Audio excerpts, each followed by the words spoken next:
তুফান যা হতে চেয়েছিল তাই হয়েছে। রাক্ষস। দেশের সিনেমা হলে সাকিব অভিনীত তুফান সিনেমা রীতিমতো ঝড় তুলেছিল। ভক্তদের উৎসাহ দেখেই বোঝা গিয়েছিল তুফান সিনেমা আসলেই তুফানের মতো হয়েছে। আর এবার তুফান নিয়ে রায়হান রাবি একটা বিশাল সুখবর দিলেন। তো কি অবস্থা, কেমন আছেন? আমি নিউন বায়ার গাইজ। আজকে প্রথমে আলোচনা করব অবশেষে রায়হান রাবি জানালেন কবে আসছে তুফান 2। তুফান 1 হলো জাস্ট ট্রেলার, তুফান 2 হলো আসল সিনেমা।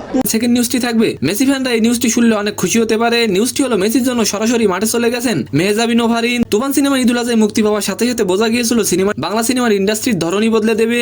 আর ঠিক তাই হলো। হল থেকে বাইরে দর্শকদের উচ্ছ্বাস আনন্দ দেখে বুঝতে আর বাকি রইল না যে বাংলাদেশও পারে সাউথের মতো সিনেমা বানাতে। আকাশচুম্বী চাহিদা থাকায় রায়হান রাবি এবার নিয়ে আসতে যাচ্ছে তুফান 2। বুধবার 25শে জুন দেশের একটি টিভি চ্যানেলে এ কথা জানান তিনি। তবে তুফান 2 কবে আসবে সেই দিনটি না বললেও তিনি বলেন দ্বিতীয় কিস্তির জন্য 1 বছর অপেক্ষা করতে হবে ভক্তদের। আর এবার আলোচনা করবো মেসির জন্য সরাসরি মাঠে হাজির হলেন মেহজাবিন ওভারিন।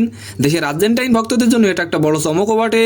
খোদ মেসির খেলা উপভোগ করার জন্য যুক্তরাষ্ট্রের মেটলাইফ স্টেডিয়ামে ছুটে গেলেন এই দুই তারকা। তাসনিয়া ফারিন তো ফাঁকা গ্যালারিতে দাঁড়িয়ে ছবি তুলে ক্যাপশন দিলেন নেভার আর্লি ফর মেসি। সিলিকে 1-0 গোলে হারিয়ে সবার আগে কোয়ার্টার ফাইনালে চলে গেছে আর্জেন্টিনা। অন্যদিকে মেহজাবিন ও ফারিনের মাঠে হাজির হওয়াটাও সার্থক হলো। তো সম্মানিত দর্শক, আজকের ভিডিওটি কেমন লাগলো অবশ্যই কমেন্ট বক্সে জানাবেন। আর ভিডিওটি যদি ভালো লাগে অবশ্যই একটি লাইক দিয়ে আমাদের চ্যানেলটিকে সাবস্ক্রাইব করে দিবেন। ধন্যবাদ।